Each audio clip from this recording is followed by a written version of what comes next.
Hi, welcome to the Chad Bozarth Show. Thanks for listening.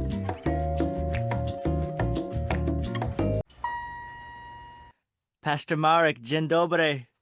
Dzień dobry, dzień dobry. Hello. Good morning, good afternoon, actually. Yeah, thank you so much for joining me. It's my pleasure to talk to you. So, we go way back to 2007, but let me ask you, this fall, you will be celebrating 35 years in ministry. Yeah, there will be 35 years of the planting the church in Gryfow, southwest part of Poland, when we started this church from zero, from two ladies that God saved them from Jehovah Witness organization, and that's how the church started. The city is about 8,500 people. In 35 years, in all those years, over 4,000 people got saved. Wow. What a testimony to God's faithfulness. So, 35 years, let's go way back. Your grandfather, Nicodem, am I pronouncing that right? Yes, Nicodemus. That's right. He went to war when your father was 9 years old. Yes, exactly. When my father was 9 years old, he put him on the table and he told to my father this: I'm going to the war, but you are responsible now for the whole family. 9 years old. And my grandfather left home. There was Poland that time. Right now it's Belarus or White Russia. And then he joined the General Anderson army, and then went through the Palestine. He fought for the Monte Cassino Hill, and then all the way there, and then end up finally in England. He couldn't come back to Poland, because if he would come back to Poland, the Russian will kill them. So that's huge responsibility that your father took over. I read in your book that they had a single pair of shoes with 4 boys had to take turns wearing. Exactly. My father was the oldest one. Yeah, he What was. was It what was was that amazing. like? Did he ever share with you what that was like being in that circumstance? I read somewhere else where their feet got so cold they would have to like put them in cow manure sometimes because it was so cold. Well, it was very cold. Yeah, they used to live in a very small village. There was not a lot of things in that village, so whatever they had, they had. But my father, in the early age, he started already to work as a tailor.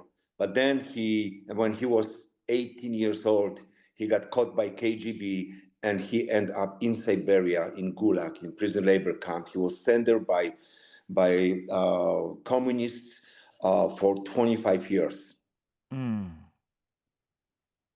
So that was 1950. Yes, yes, So right your after the war. Yeah, so your father, 9 years old, takes responsibility for his family. His father goes away to war.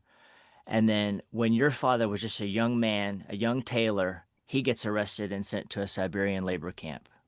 exactly. And then he thought that he would be there for the rest of his life, but God had a great plan for his life. And then in Siberia, in prison labor camp, my father got saved. He gave his life to Christ. When he got saved, he said this: um, I don't know if I will stay here long or not. I'm not worried about it, because this prison labor camp became for me a paradise. I found Christ.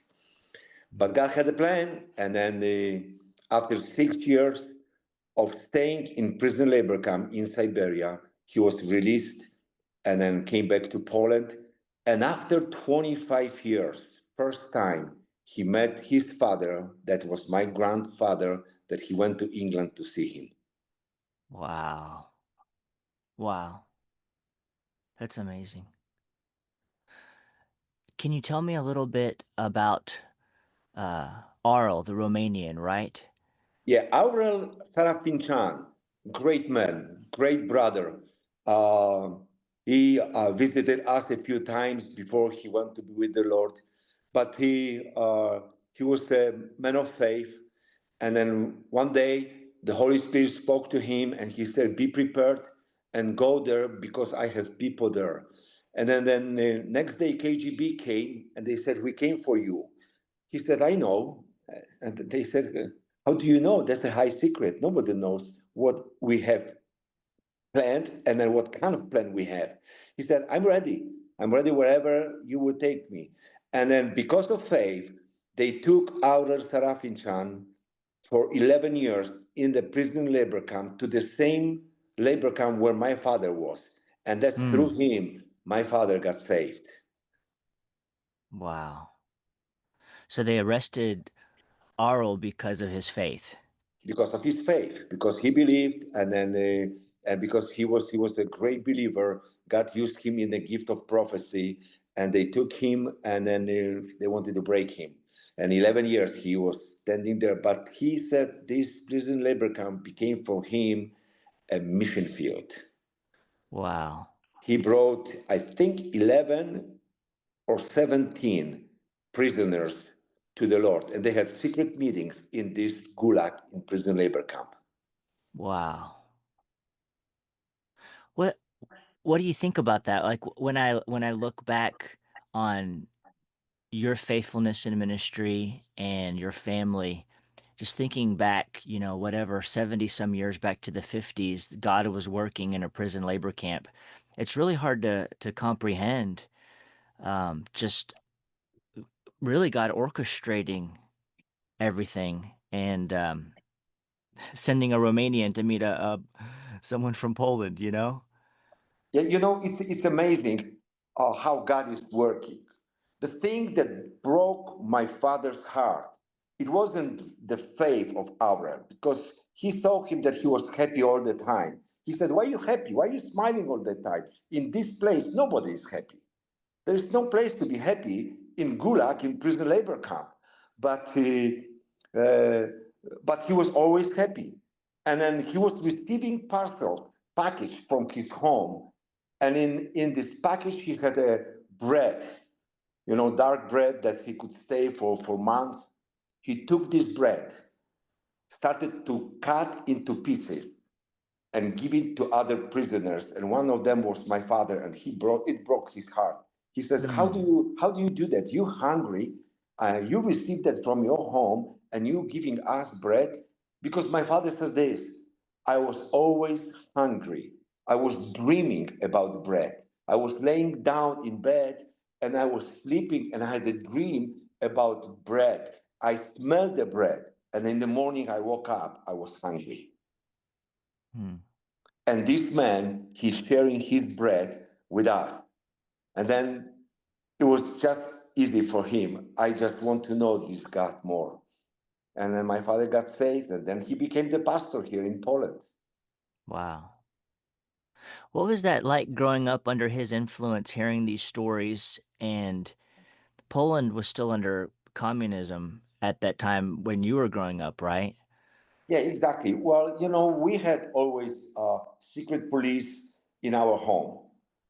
Always they were coming to our home checking. My father wanted to protect me, so whenever they were coming, he was sending me go and play on the outside of house. And then but because my father, he was traveling to Ukraine. There was the Soviet Union at that time. He was traveling to Belarus, to Russia, and he was smuggling Bibles for the Christian people there. And then they always caught him. They always caught him. But and then that when but he said, "I can have one Bible for myself. I can have my Bible for my wife. You cannot take away from me." So he always took at least two Bibles to those countries and gave to those Christians, because they didn't have the Bibles. They were lack of the Bibles. And then and when he was in Gulag, he said there was only one Bible in whole Gulag, and they divided these Bibles in three pieces. It was turning from one place to another person to another person. Wow. It's amazing to me after he had experienced such harsh conditions growing up and then spending time in the gulag that once he was out and had a relationship with the Lord, he was still willing to risk it all the time to smuggle Bibles in and potentially go to prison. Yeah, his heart was always to reach out to those who are lost. and special to those that he could communicate with them in Russian language because he spoke fluently Russian. As well, we do. Maybe I don't speak as fluent as he did because we've been learning in the school. But his heart was always to help those people, always. Mm. It's hard for me to even comprehend, um, just what that was like, um, being under communism like that, and dealing with secret police always coming to your house and everything. What was that like just for you as you got older, as a young man growing up in that environment? What was your perception of, like, say, the United States? Like, watching movies, or kinda what was your perception? Well, our perception was almost the same for all people in our country at that time. We look at the United States as a paradise, and Mm, people were dreaming to go there because there were so many different waves of moving people from Poland to United States. And then I don't know if you know, but in United States there's about 7 million Polish people. The, wow. the second largest Polish city is Chicago, because Wow. in Chicago is 1.2 million Polish people. So you can imagine how big field is. One time I was in Tampa Bay in the area, and I just find out there's about 350,000 Polish people. I said, this is the mission field here to reach out to those Polish people.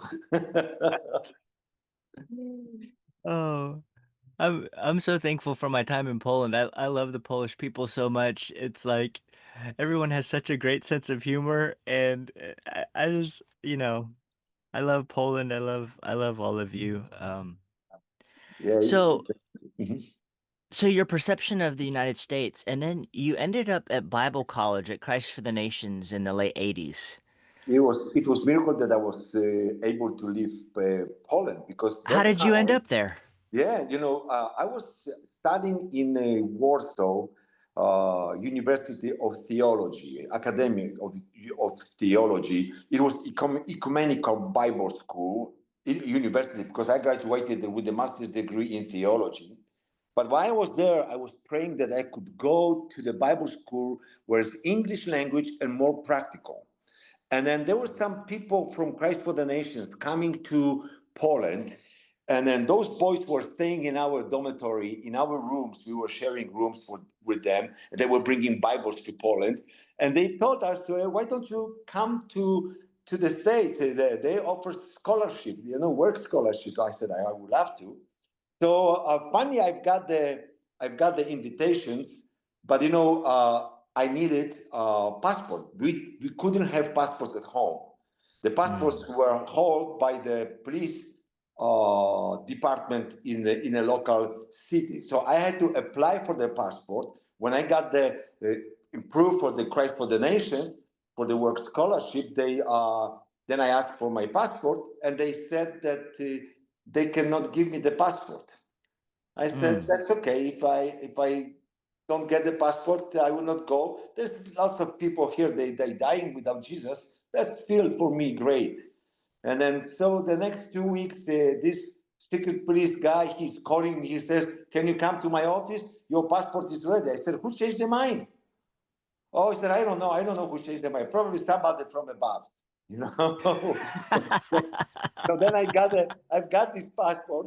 It was amazing. It was 1987. I got exchanged the money, only $10 in my pocket. I had only one phone number from the state Ohio. That one brother, he was coming to Poland, helping to build churches.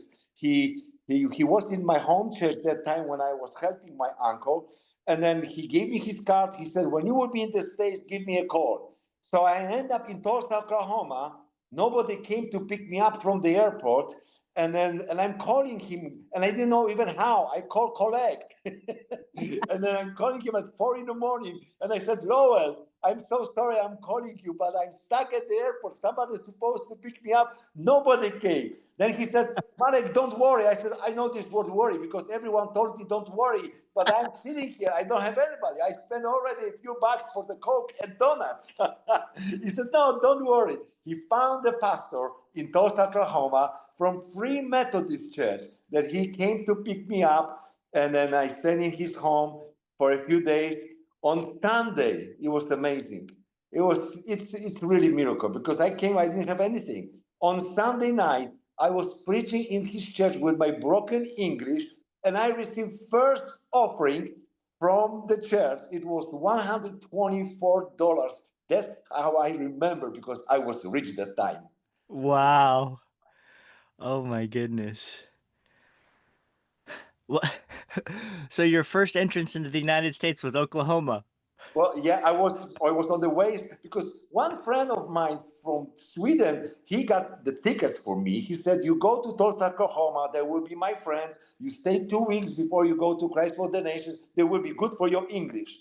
So I, I'm a believer. Somebody told me, "Don't worry, everything is arranged." Then everything was arranged, but nobody came. I was worried that time. I was ready to go home.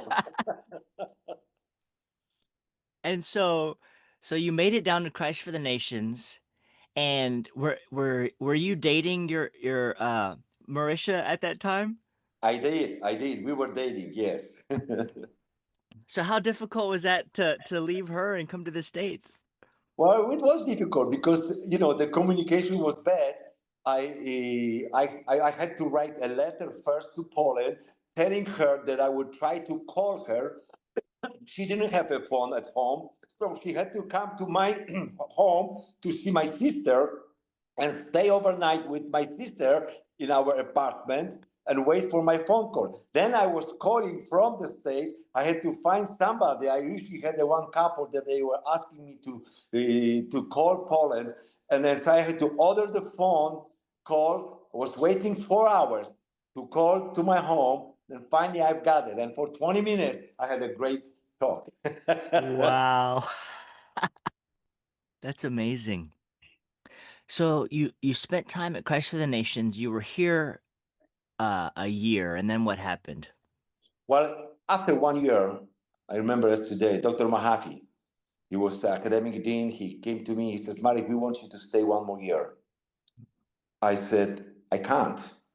I said, if I will stay here 1 more year, I will not go back to Poland. I will lose my love for my nation. And Mm. I and the other reason is Marisha. She's in Poland and she's crying for me all the time. So,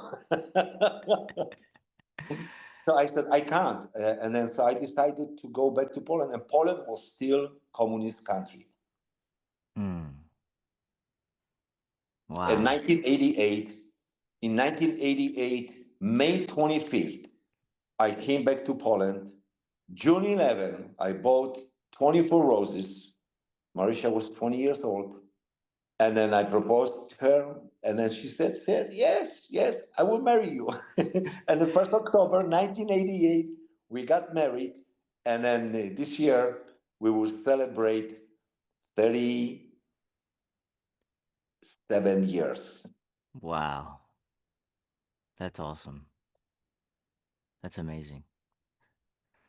So when you went back to Poland from Christ for the Nations, did you immediately get involved in the church? Yes, I was involved with my home church when my uncle was the pastor. But I always was praying to start the ministry somewhere that there is no other churches. So I Mm. end up in Gryfow. I was driving there. We started from the home group first, and then in 1990 we registered the church with just I think 11 people. Got saved. Wow. Saved 11 ladies and myself, and that's how we started the church. First two ladies, then we grew up, and then in 1990 we could register the church, and that's how we didn't have anything. As far as in that city, we had very difficult time. Mm. So much opposition from the Catholic Church in Poland, in a small town. people can be brutal, you know. Mm. And then so one day I almost lost my car. They wanted to burn my car, the neighbors. That I remember I was having a prayer meeting, and there was just only a few of us, and we were praying for revival in our this small town. And I hear the voice speaking to me, "Go out." I said, "Lord, I'm praying, I'm talking to you, and I feel my heart is speaking to me. Go out." So I came out, and then there was my car, and under the car there were papers burning. Mm. If I would go out 5 minutes later, the car will blew out. So how important is to listen what the Holy Spirit is telling you? Wow. What was that like? Here we have churches on every corner in Dallas, especially, and Christian bookstores and radio. It's like constantly it's easy to be a Christian in some ways, right? You can go into a coffee shop and they might be, you know, playing praise music or something like that. Sure, What sure. what, what was that like really starting a work in the midst of such opposition, and you didn't have maybe the support network that Well, other people might have? What was that like? first of the most important is you need to have a heart for the lost people. The second thing, you need to be willing to pay the price. Me Mm, and my wife, we were paying the price to pioneer the church, starting from zero, from nothing. We've been living with my parents in their home for 22 years. wow. After 22 years with one kitchen, after 22 years, God blessed us with the land and we built a house for our family. So we've been willing to pay the price, staying with my parents, building the church, and then finally the God opened more doors, and then they gave us a mission center. There was used to be a mafia hotel, and then we turned it into the great mission place for God's glory. But in the beginning, it was hard. It was very hard. But we were faithful, and then in every day we were praying that God will supply our needs, that we can support our church, because the church didn't have anything. We didn't have nothing, because our main ministry were reaching out to the alcoholics, prisoners, homeless, former mafia people, drug addicted, and that was the church. I remember first years of my church, 80% of the congregation didn't have any job. Mm. So if I wouldn't have people standing along with us and supporting us and telling, we believe what you're doing and we want to be part of that, I don't know how I could do that. Lord knows the best, and then He touches people's hearts and then connect people together, like you and me. Yeah, I'm so thankful for our friendship. We've been friends since 2007, and I stayed at your wonderful facility there that used to be a mafia hotel, like you said. And I've always looked up to you. I tell people sometimes that, obviously I have a pastor here in the States, but I feel like in so many ways that you're one of my pastors, celebrating 35 years in ministry, all that you've walked through. You talked about paying the price. What would you say to somebody? Um, because you are such an interesting person, because you're a pastor, you oversee other churches, you're a businessman, really, with your center there. I mean, it's a great operation that you have going. How have you been able to balance everything and manage everything? And you know I know this is a long question, but one thing that I've noticed working with missionaries over the years is a lot of times people don't necessarily give to needs, they give to vision. And I've seen that in you. You are a man of vision, and you are able to articulate that vision to other people. So how have you been able to do so many things over the years? Well, one of the most important things that is in my life is this. First of all, there will be a lot of opposition. There Mm. will be discouragement. There will be coming time that you want to give up. I wanted to give up many times, Mm. but I want to encourage everyone, no matter what is going on around us. Sometimes we don't have, uh, we can't do anything what is around us, but we can do what is in us. And then, and I had to keep my heart and guard my heart, never to give up, because I know that God called me to be in that place with those people. The beginnings are always difficult, uh, but when we obey God in small things and we're faithful in the small things, God will add the rest. I never forget one day we had a prayer meetings. One of the first years we've been praying with just a few ladies, older ladies, for revival. It was from 6 in the morning till 7.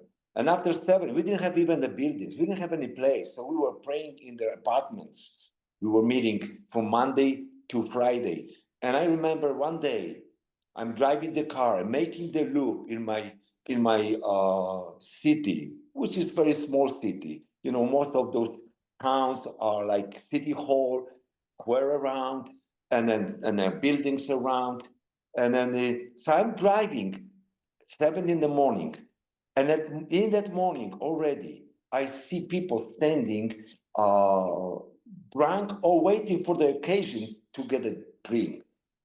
And then what you do, you have some answer for those people. And then how do you tell them? So I was sitting in that car and I was praying. I was weeping. I said, God, please touch their lives, change their lives, let them be free. And I hear the voice speaking in my car. You do that. I stopped the car. I came out from the car, started to talk with those drunk people, and I started to tell them there's a new hope for your life. You don't have to stay here for the rest of your life. And that's how I started ministry called New Hope Ministry, to reach out to those wounded people. Out of that ministry, some of those men became a pastor today. One of the men who was 17 years an alcoholic, 6 years in the prison, 1 year non-stop drunk. He doesn't remember. It was like blank year. God set him free, delivered him from the alcoholic's epilepsy. He became my assistant for many years, and now he pastored the church that my father planted when he came back from Siberia. Wow. So the beginnings are always difficult. But even if I wanted to give up, because there were thoughts were coming, but always before I wanted to make a decision, God did something special. A new wave came to our church. New people got saved. New raising up was going on in our small congregation, because we are not big church. 8,500 people in the city, and we're still operating between 100, maybe 150, if everyone would be together. But so many people move out. Lots of young people, they moved to other big cities, never came back. So many people left for other countries. They live in other nations. I understand, because they wanted to have a better life. I understand this. And then but in the beginning, I was really mad. I said, God, why are you doing this? Why are they leaving? But I just had to receive the word from God that I'm not responsible for them. I am just uh, helping them and preparing them to send them wherever they go, so they can be the great witness in the place where they are. Mm. That's amazing. Pastor, you are uh, an inspiration to me. And thank you so much for your faithfulness and your ministry. So, as we wrap up, what do the next 35 years look like? Well, I'm very open for what God is doing, because I'm more and more responsible for the other places, and then I'm in the board that we with the board of pastors we oversee 58 churches here in our whole area, and then I want to be help for them. You know, there are so many small churches; they struggle a lot.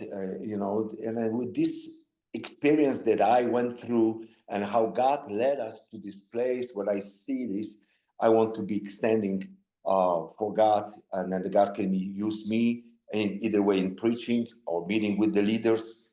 I'm very open. Of course, I'm still be in my church, but I leave the responsibility, the most responsibility for Slavek, who will become a pastor, and then I will be senior pastor, and then but we still will be working together. We are in the team. We are a team, and we work very good. So I give the church in a good hands. When he was 16 years old, I led him to the Lord, and then his wife led to the Lord, married them, and then since that time, for so many years, he stays with us, very faithful. Wow.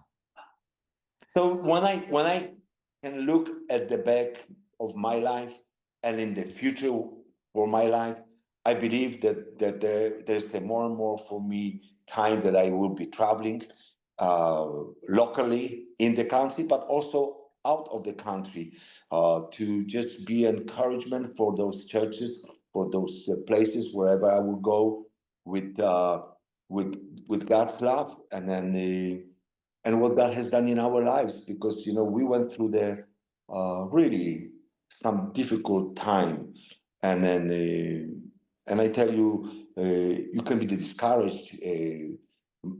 Very often, I just was coming home, I was weeping, and I didn't know what to do.